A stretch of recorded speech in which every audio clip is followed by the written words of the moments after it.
खाली ऐसे ऐसे नाचता है। उसको 10 साल ना, उसको आपकी जीत गए ना, साड़ी पहना के जब नचाएंगे नहीं हुआ को।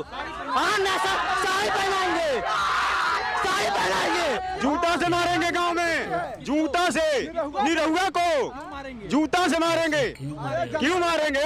वो आजमगढ़ वाले मनभड़ू बनाते हैं, वो आजमगढ़ मनभड़ू है, उनके दादा घर खाए जाता हुआ खियावत हुआ। सब तो वही बोल रहे हैं महिला की हम अखिलेश जी को देंगे वोट। अखिलेश जी को देंगे। हाँ। लेकिन बीजेपी वालों ने कहा कि इस बार मुस्लिम महिलाएं हमें वोट दे रही हैं क्योंकि हमने 3 तलाक खत्म कर दिया। नहीं, हम लोग गांव में घुसे हैं, कोई ऐसा नहीं करा है। संविधान का कह रहे हैं कि हम सब आपकी तीसरी बार जीतेंगे, संविधान खतरे में, संविधान का आरक्षण मिटा देंगे, 10% खत्म कर देंगे आरक्षण। कह रहे हैं संविधान में कितने आर्टिकल है ये लोग नहीं बता पाएंगे। संविधान में बहुत आर्टिकल है जी, भाजपा वाले खुद नहीं बता पाएंगे तो वो क्या बुलडोजर चलाएंगे?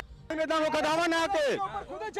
सरकार बदलने दीजिए, बुलडोजर उनके पास खुद चलेगा उनके ऊपर। अरे 107 मुकदमा योगी के ऊपर है और 40